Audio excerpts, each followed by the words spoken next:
This is the Concept 2 rowing machine, and that is their ski erg machine. I'm not bad on either. In fact, I'm probably slightly above average, but today I'm racing the fastest man in the world on both of them. So I might be in trouble.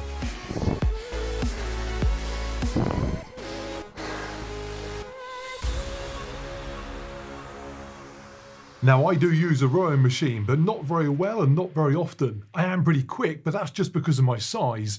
It's no different to being able to help little old ladies in the supermarket that can't reach the high shelves. It gives me a warm feeling inside to know that I can do it when others can't, but not really a skill to be proud of. And to be honest, if I'm not filming it, I probably wouldn't bother doing it. The rowing, not the other bit. But fed up with online experts telling me if you actually knew what you were doing, you might go really quick, I thought I'd better get some help from the fastest man in the world. James Hall, ex-professional rugby player turned strength coach, holds multiple world records, including the fastest 1,000 metres on both the rower and ski erg. If anyone knows how I can take advantage of my abnormal size, it's going to be him. Oh, and in case you think he looks familiar, yes, he's the brother of the other famous Hall. The bloke. The big bloke that knows Arnold? Close. There we go. James, I'm actually quite terrified. I'm going to demonstrate how fast I am not. You're going to then demonstrate whether or not you're faster than me, and then show me what I'm doing wrong. That's the plan today, really, isn't it? No problem, we'll get stuck into that, yeah. We're going to go with, I think, short distances of 250 metres, because if I go for longer than 250 metres, I'm not sure I'll be capable of doing anything. So the plan today will be to get you as close to my 1K world record, which is a 1:19.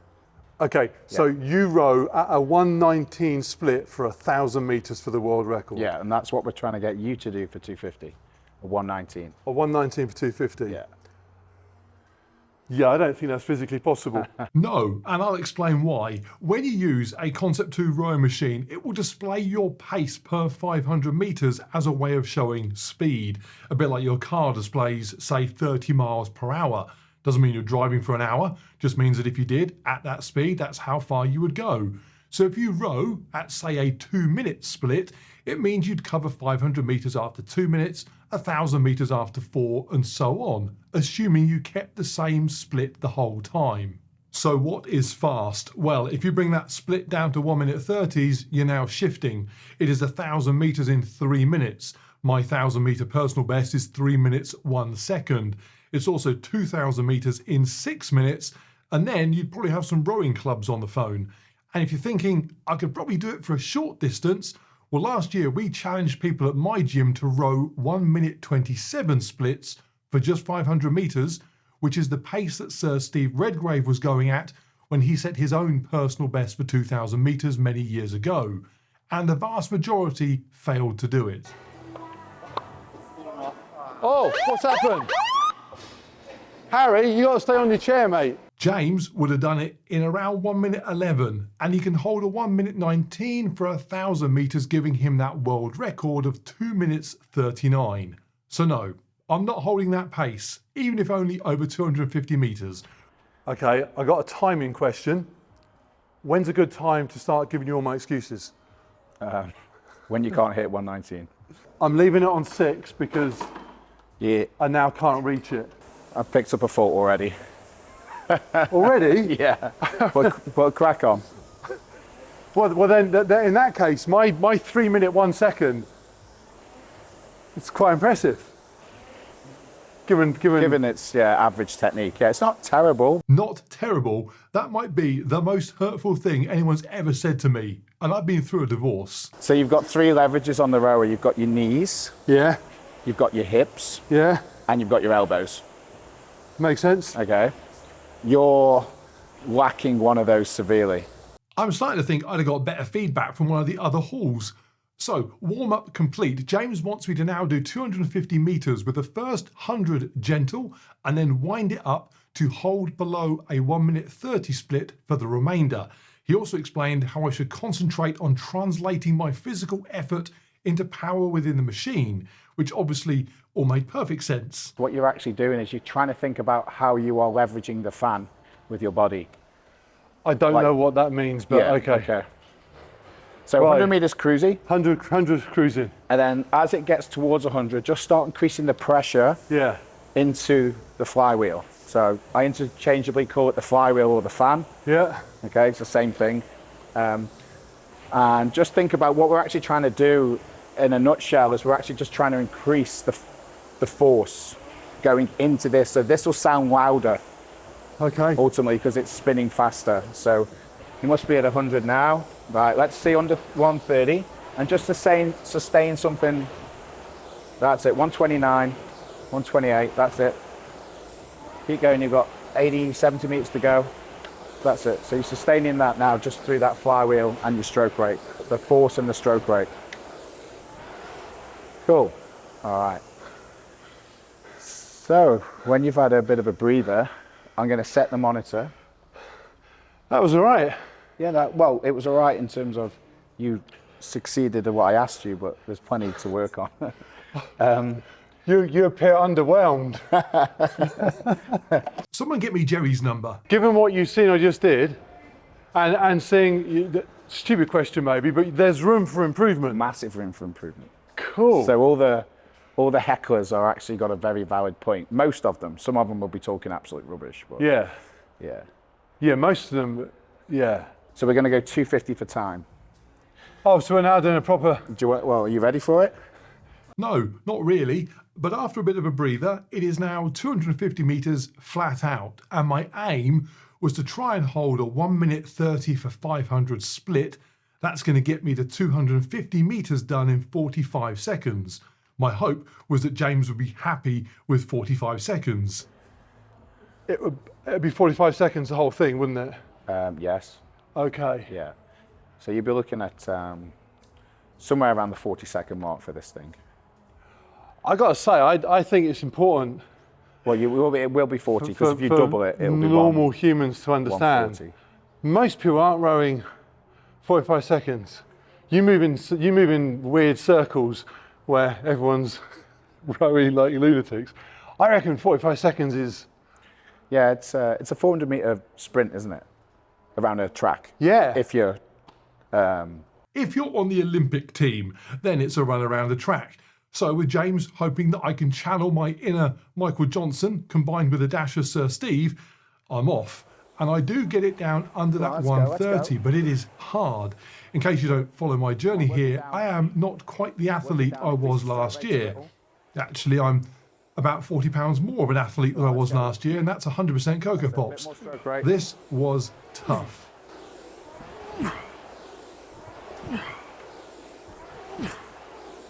Over halfway, keep working. Come on. 40 meters, let's go. Okay,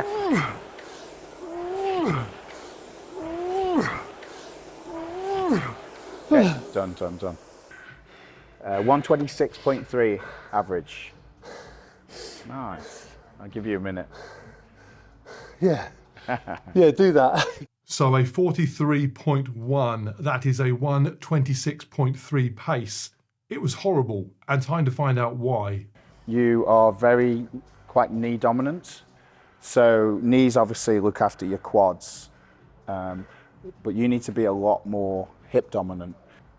In terms of how much is used, it's 60% knee, 30% hip and 10% arms, but the 30% hip is the most powerful portion. Because I always think in my head, I don't know how to fix it, but I'm always aware in my head that I'm kind of just sat upright the whole time. I'm not really kind of... Leveraging. Leveraging. Yeah, hip swinging. And here is a perfect example. This is me rowing at a high rocks race, and my knees and arms are doing all of the work. I don't bend at the hips, the strongest lever that I have at all.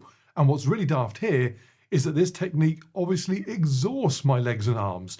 And at a high rocks, there is still an awful lot of other stuff to do that uses both of them. For a good example of the opposite to my technique, Jamie's brother, Eddie, sprints on a rower using almost nothing but his hip hinge. Which is funny, because talking about you racing your brother, where he's only using his hips. Because that's the most powerful point. Right. So naturally he got on, he just, without giving him any coaching or him out doing it before, he instinctively just went to the most powerful portion of the stroke, which is the hips. If you come in and you lean back now, lean back now, you've taken your hips away. Right. So you not only you get no hips, but your knees can't then transfer into your hips. Right. So you miss out on a load And of then power. arms when it's all done. Yeah, arms when it's all done, but yeah, and another common thing is to try and pull your arms, which disengages your Yeah, because connection with the fan. I'm here, I'm kind of thinking Yeah. just muscle it in. So the first thing you do is establish your arms out Yeah. and also get nice and long because you gain an extra inch from letting it go. Okay. And then you lean forwards because this is now open, you're not Yeah. blocked. Right. And then you flex your knees and you go to 11, providing that your shins don't go beyond vertical. Now you can then give it a little bit of a dynamic start, and when you catch it, you have to catch it whilst you're still at 11 o'clock.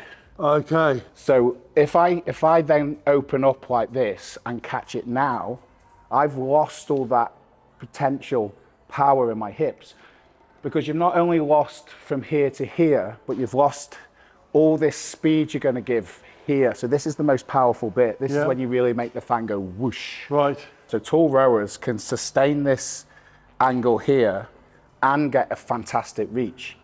So that's why rowers are more efficient and they can hold a faster pace for longer. Because I can hold any pace an international rower can hold.